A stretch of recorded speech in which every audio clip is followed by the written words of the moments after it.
नमस्कार दोस्तों, सोनीज vision legal channel में आपका स्वागत है। आज हम बात करेंगे क्या अनरजिस्टर्ड ट्रेडमार्क ओनर कोर्ट में केस फाइल कर सकते हैं उनके खिलाफ जिनके पास ट्रेडमार्क रजिस्टर्ड है या फिर रजिस्टर्ड नहीं है। दोस्तों, आज मैं इस वीडियो के अंदर आपसे अनरजिस्टर्ड ट्रेडमार्क के बारे में बात करूंगा वर्सेस रजिस्टर्ड ट्रेडमार्क, दोनों के राइट्स के बारे में बात करूंगा। Section 34, section 35 and section 134, 35 upon discuss करेंगे ट्रेडमार्क एक्ट के बारे में कि क्या होते हैं, कैसे आप लोग अनरजिस्टर्ड ट्रेडमार्क का प्रोटेक्शन ले सकते हो और ट्रेडमार्क का जो एक्ट बनाया गया वो किस लिए बनाया गया। देखिए, एक चीज़ समझिए, जो ट्रेडमार्क एक्ट को बनाया गया ना, उसका पर्पस ये नहीं कि सरकार सर्टिफिकेट प्रोवाइड करेगी। उसका जो मेन पर्पस वो ये है, जिस पर्सन ने इंटेलेक्चुअल प्रॉपर्टी क्रिएट करी है या तो कोई न्यू ब्रांड नेम क्रिएट करा है, जैसे फेसबुक हो गया, दो नाम को मिला दिया, कोडैक हो गया, नोकिया हो गया, या फिर किसी ने गुडविल जनरेट कर दी किसी एग्जिस्टिंग ब्रांड नेम के अंदर और वो एक प्रायर यूजर है, ठीक है, वहां पे उसको राइट्स मिलेंगे। अब अगर आप एक अनरजिस्टर्ड ट्रेडमार्क ओनर हो और कोर्ट में एक आदमी आपके खिलाफ केस फाइल कर देता है कि मैं 2022 से ट्रेडमार्क यूज कर रहा था और मेरा ट्रेडमार्क रजिस्टर्ड था और आपके पास कोई रजिस्ट्रेशन सर्टिफिकेट नहीं है, और कोर्ट में आप ये लेकर आते हो कि मैं 2016 से मेरे ट्रेडमार्क को यूज कर रहा था और सारा एविडेंस प्रूफ आपके पास होते हैं, तो जो कोर्ट डिसीजन है ना वो आपके फेवर में देगी। इसके ऊपर बहुत सारे केस लॉ भी है और सेक्शन में भी इसको डिफाइन किया गया है, मैं आपको अच्छे से समझाऊंगा। देखिए, सबसे पहले बात करते हैं कोर्ट में केस फाइल करने के लिए। Section 134 of the trademark act part C एक राइट देता है अनरजिस्टर्ड ट्रेडमार्क ओनर को, जो ओरिजिनल ओनर है, कोर्ट में वो जाके केस फाइल कर सके। अब इसमें भी देखना, बहुत सारे केस लॉ हो चुके हैं राजस्थान हाई कोर्ट के और दिल्ली हाई कोर्ट के। उसमें कहा यह है कि एक फ्रेंचाइजी या ब्रांच ऑफिस पासिंग ऑफ के राइट को एक्सरसाइज नहीं कर सकते हैं। अगर एक branch office franchisee passing off के राइट को एक्सरसाइज करना चाहती है, देन जो ट्रेडमार्क है, कॉपीराइट है, रजिस्टर्ड होना चाहिए, पासिंग ऑफ में वो नहीं आएगा। अगर पासिंग ऑफ का राइट चाहिए तो ओरिजिनल क्रिएटर हेड ऑफिस वही डायरेक्टली केस फाइल कर सकते हैं। तो सेक्शन 134 पार्ट सी का जो बेनिफिट है वो किसको मिलेगा? जो लोग पासिंग ऑफ जिन्होंने ट्रेडमार्क की प्रॉपर्टी को क्रिएट करा है, उसमें इन्वेस्ट करा है, गुडविल को जनरेट करा है, जो ओरिजिनल क्रिएटर्स है, नॉट देयर फ्रेंचाइजी और ब्रांच ऑफिस।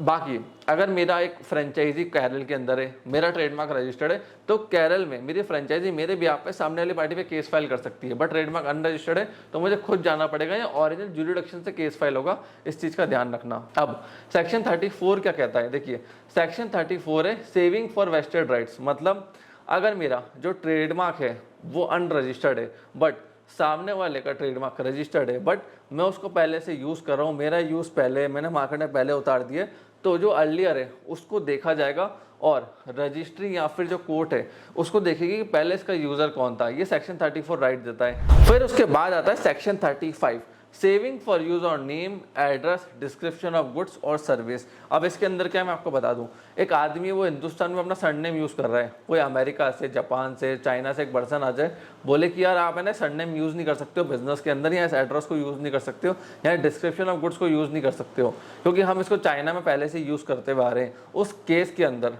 जो रजिस्टर्ड ट्रेडमार्क ओनर है वो आपके ट्रेडमार्क में इंटरफेयर नहीं कर सकता, क्योंकि आप एक बोनाफाइड यूजर हो जो अपने खुद के नाम को यूज कर रहा है, प्लेस ऑफ बिजनेस को यूज कर रहा है। जैसे अजमेर कचौड़ी वाला, जोधपुर स्वीट्स या जोधपुर कचौड़ी वाला, अब वो जोधपुर के लोग हैं जो कचौड़ी बेच रहे हैं। अब एक चाइना से पर्सन आ जाए कि मेरे पास जोधपुर कचौड़ी पहले से रजिस्टर्ड है 20 साल पहले से, तो वो राइट्स क्लेम नहीं कर पाएगा। ये सेक्शन 35 आपको प्रोटेक्शन देता है। अब बहुत सारे केस लॉ भी है इसके ऊपर, मैं आपको धीरे धीरे केस लॉ के बारे में बताऊंगा। आपको एक फेमस टोयोटा के केस से बताता हूँ। टोयोटा के केस में क्या हुआ था, सामने वाली जो कंपनी थी टोयोटा कंपनी, वो हिंदुस्तान में है। उन्होंने कहा कि सामने वाला हमारा ट्रेडमार्क यूज कर रहे हैं विदाउट आवर परमिशन, जबकि हम दूसरी जगह पे मतलब दूसरे कंट्रीज में ट्रेडमार्क को ऑलरेडी यूज कर रहे हैं, हमने गुडविल जनरेट कर दी है, हमने मार्केटिंग कर दी, रेपुटेशन कर दी है।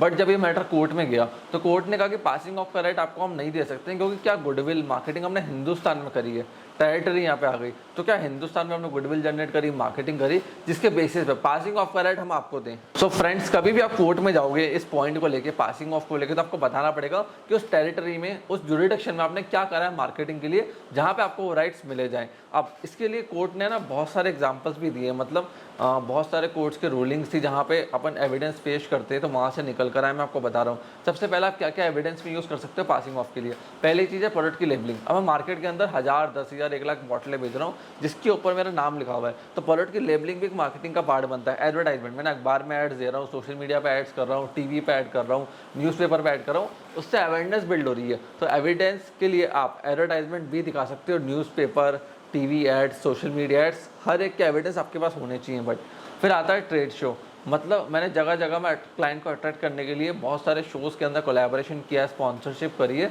वहाँ पे मैंने बहुत ज़्यादा मार्केटिंग करी है।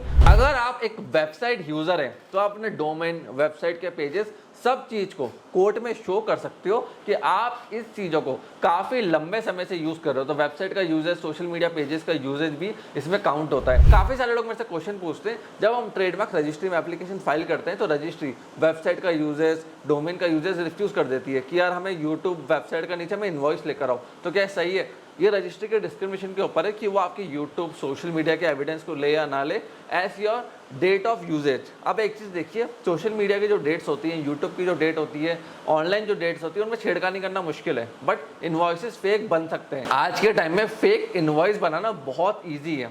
तो यस, रजिस्ट्री कई बार रिफ्यूज़ कर देती है, इसलिए आप साथ में इन्वॉइस भी लगाओ। बट हाँ, जो ऑनलाइन यूजेज होता है, जो वेबसाइट हो गया, सोशल मीडिया हो गया, उस पर जो डेट्स आती है ना, उनको बदला नहीं जा सकता। बहुत मुश्किल होती है उन डेट्स को बदलने में, उनमें हेरा फेरी करने में। सो फ्रेंड्स, अगर आप कभी भी रजिस्ट्री में यूज़र एफिडेविट फाइल कर रहे हो तो ध्यान रखना इनवॉइसेस भी साथ में आपको फाइल करने हैं। फ्रेंड्स, अगर आपके कोई भी डाउट एंड क्वेश्चन है, कमेंट सेक्शन आपके लिए ओपन है। कमेंट सेक्शन में कमेंट करके आप हमसे क्वेश्चंस पूछ सकते हैं। आपने इस वीडियो को यहाँ तक देखा, हमें इतना प्यार एंड सपोर्ट दिया, उसके लिए धन्यवाद।